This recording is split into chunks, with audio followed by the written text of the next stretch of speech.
Assalamualaikum warahmatullahi wabarakatuh. Perkenalkan nama saya Rizky Hidayat dengan NIM 0512045338 dari UPBJJ UT Banjarmasin. Video ini dibuat untuk memenuhi tugas ke-1 pemrograman berbasis desktop oleh dosen pengampu Ibu Evilia Susanti MKo.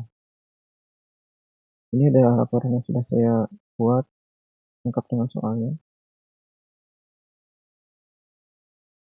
Soalnya kita juga bisa melihat di sini. Untuk indikator penilaiannya ada 3, yaitu 1. Mampu mengimplementasikan penggunaan tipe data, variabel, identifier, dan keyword pada kelas, objek, dan metode. Mampu mengimplementasikan array dan string dalam metode. 3. Mampu mengimplementasikan struktur keputusan seperti if else, if, switch case, nested if. Untuk soal tugasnya, Anda diminta untuk membuat sebuah program Java mengenai aplikasi sederhana di sebuah restoran makanan. Aplikasi tersebut memiliki beberapa fungsi. 1. Input menu restoran. Program harus memiliki data menu, makanan, dan minuman beserta harganya. Data ini dapat disimpan dalam sebuah array. Setiap item menu harus memiliki nama, harga, dan kategori. Makanan, minuman. Kategorinya ada 2 di sini, makanan dan minuman. 2. Pemesanan. Program harus memungkinkan pelanggan untuk memesan makanan dan minuman berdasarkan daftar menu yang ditampilkan sebelumnya. Pelanggan dapat memasukkan menu-menu yang ingin mereka pesan, maksimal 4 menu. Oke, jadi maksimal 4 menu dan menyatakan jumlahnya. Contoh format info pemesanan nasi padang sama dengan 2. Mungkin punya saya akan agak sedikit berbeda dengan contoh yang ada. 3. Menghitung total biaya. Program harus dapat menghitung total biaya pesanan berdasarkan item menu yang dipilih dan jumlahnya. Total biaya keseluruhan pesanan ditambahkan dengan pajak 10%. Lalu dan biaya pelayanan 20.000. Selain itu, restoran juga menawarkan diskon atau penawaran khusus. A. Diskon 10% jika total biaya pesanan melebihi 100.000. B. Beli 1 gratis 1 untuk salah satu kategori minuman jika total biaya keseluruhan pesanan 50.000. 4.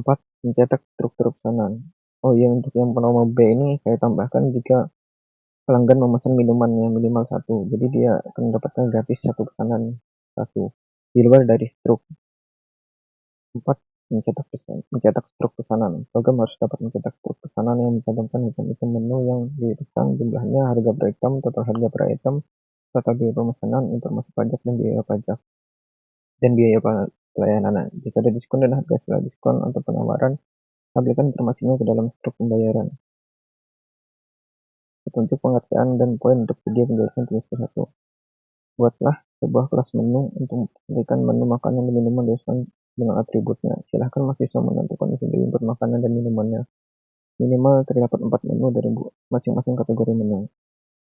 Buatlah sebuah kelas utama main yang memiliki berbagai metode untuk menampilkan daftar menu, makanan, dan minuman. Menerima dan mengolah pesanan, menghitung total biaya pesanan, dan mencetak struktur pesanan untuk tampil ke layar. Format untuk menampilkan data menu ada berdasarkan kategori. Pergunakan array dalam mengelola menu restoran. Pergunakan struktur keputusan dan mengimplementasikan fungsi perhitungan total biaya dan mencetak struk pesanan. Usahakan untuk tidak menggunakan struktur pengulangan pada tugas praktik 1 ini. Jadi kita tidak akan menggunakan looping ya, seperti for while atau do while. Selanjutnya menampilkan skenario struktur keputusan yang ada pada soal. Durasi video penjelasan maksimal 15 menit, jadi saya persingkat saja ya.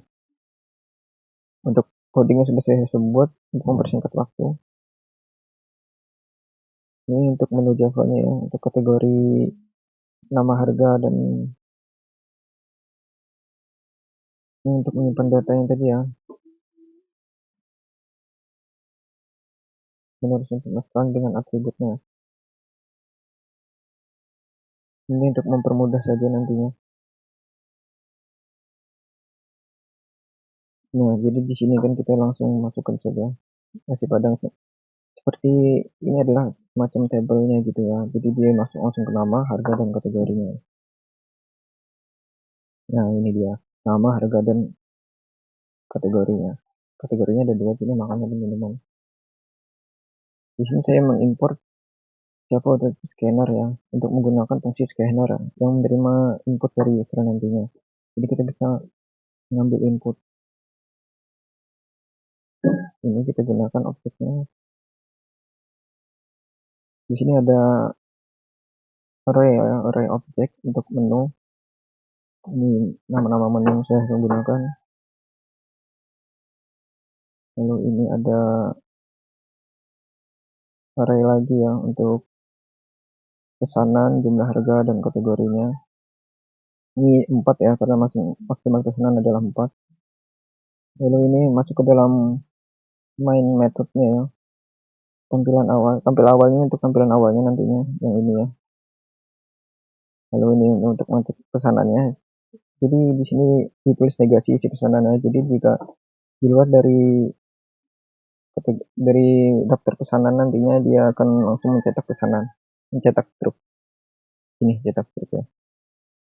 Lanjut isi pesanannya, ini hanya print out saja untuk tampilan awal. Dan juga penjelasan promo restoran, pajaknya. Isi pesanan ini menggunakan boolean ya, jadi dia data kembaliannya return atau false atau true ya. Ini untuk kategorinya nantinya yang Anda tampilkan. Ini dia akan menerima input, pilih kategorinya. Di kategori 1 makanan, kategori 2 minuman. Jika di luar dari itu, kategori tidak tersedia.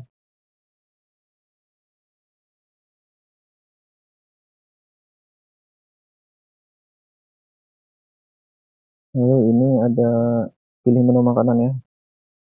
Dia akan memprint untuk menu makanan yang tersedia, entah minuman atau makanan. Di sini saya jadikan satu untuk makanan dan minumannya. Jadi yang makanan dimulai dari 0, awalnya 0. Minuman dimulai dari 4. Nah di sini tadi ya. Oke, lanjut. Ini kita menggunakan switch case ya, sesuai dengan permintaan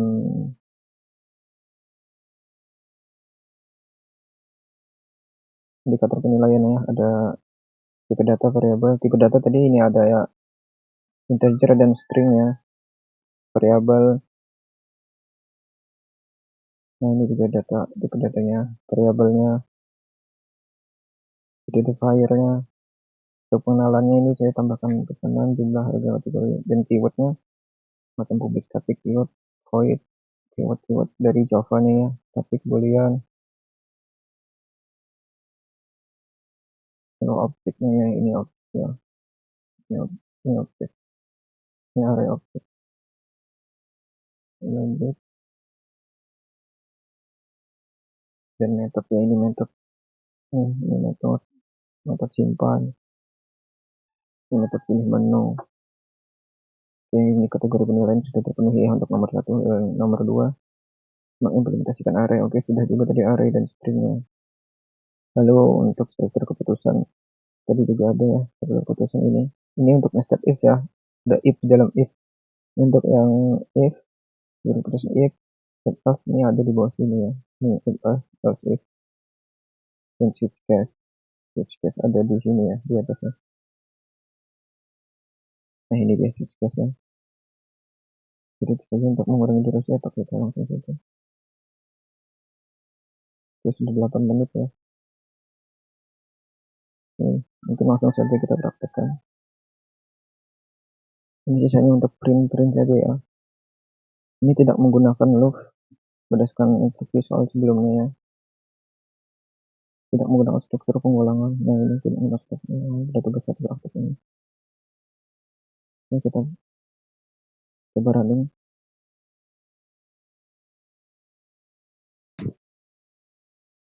Oke, ini dia tampilan awalnya. Ini tadi yang kita print tampilan awalnya.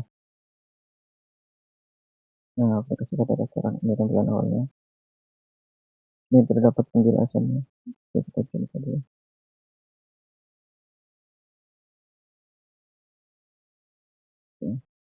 Jadi untuk restoran. Nah, ini dosen dalam pasti ingin lebih silahkan pesan ulang. Pajak 10% dan biaya pelayanan 20.000. Promo restoran diskon 10% jika total lebih dari 100.000. Jadi ada diskon jika total lebih dari 100.000 ya, sesuai dengan petunjuk soal. Jika total lebih dari 50.000 dan memesan minuman minimal 1. Mohon maaf, beli satu minuman gratis 1 bebas pilih jika total lebih dari 50.000. Jadi kalau dia total 50.000 dan sudah mesan satu minuman, maka dia bebas untuk memilih gratis satu minuman lagi. Oke, contoh saja ya, kita jalankan. Jadi dia di sini kita diminta untuk memilih kategori dulu yang pertama. Jika memilih 0, kesenangan akan selesai. Oke, makanan. Nah, di sini akan tampil menu makanan, juga pilih menu kategori makanan. Ada nasi padang, ada yang geprek, mie goreng, sate ayam. Kita coba saja nasi padang ya. Jumlahnya satu saja. Minuman es teh satu saja. Oke, kita selesai saja. Ini kita coba yang pertama ya. Oke, di sini tidak ada promo ya, karena di bawah 50.000, total pesanan cuma 33.000 ya. Dan total bayarnya 66.000, include pajak dan biaya pelayanan. Termasuk sangat mahal sih ini sebenarnya. Dan kita lanjut lagi, kita coba lagi untuk mengaktifkan promonya ya. Kita pesan makanan, nasi padang satu, nah kita pesan lagi makanan lagi, ayam geprek satu, pesan lagi makanan lagi. Untuk minumnya, makanan lagi sate ayam ya, sudah satu. Untuk minumannya sama semua saja ya. Pilih jus jeruk satu saja lah untuk memenuhi itu. Jadi di sini karena total bayarnya 117.000 ya, jadi dia mendapatkan promo minuman. Oh, mohon maaf, ini totalnya di sini 89.000. Ini sesudah pajak dan biaya pelayanan jadi 117.000. Jadi totalnya di sini 89.000, jadi dia tidak ada diskon 110% karena di bawah 100.000 ya. Tapi dia gratis satu minuman, karena dia juga musim minuman, jadi bisalah dia bebas pilih satu minuman lagi. Nah, ini untuk struknya di sini sudah terpampang ya, harganya, kategorinya, harga per itemnya, kita pesan dia bagaimana. Oke, kita coba untuk mengaktifkan promo 100.000 ya. Ini kita pesan nasi padang, kita pesan 4 sudah 100.000 ya harusnya. Oke. Oh, mohon maaf ya, lebih dari 100.000 ya. Kalau sama dengan 100.000 tidak mendapatkan nasi padang. Ya, kita aktifkan saja kedua promonya ya. Jadi nasi padang dan minuman tekan satu. Ini sebenarnya bisa lagi kita, jika di luar dari kategori ini kita memang akan tidak masuk kategori atau tidak valid ya. Dan pesanan jika jumlahnya 0 juga dianggap tidak valid. Oke, langsung kita start ya. Ini di sini lebih dari 100.000 ya. Totalnya 108.000. Jadi pajak 10%, biaya pelayanan 20.000, diskon 10.000. 800. Ini sebenarnya diskon cuma ngurangin pajak, membebaskan dari pajak doang ya, sama-sama 10% soalnya. Jadi di sini ada dua promo yang aktif, keterangannya diskon 10% dan gratis satu minuman berlaku. Total bayarnya 128.000. Ini untuk struknya ya, jumlah 4, harga per item 5.000, total itemnya ini 100.000. Ini minuman satu jadi 8.000. Lebih dari 15 menit. Oke, sepertinya cukup. Itu saja yang bisa dapat saya sampaikan. Kurang lebihnya saya mohon maaf dengan segala kehilapan saya. Terima kasih banyak telah menonton.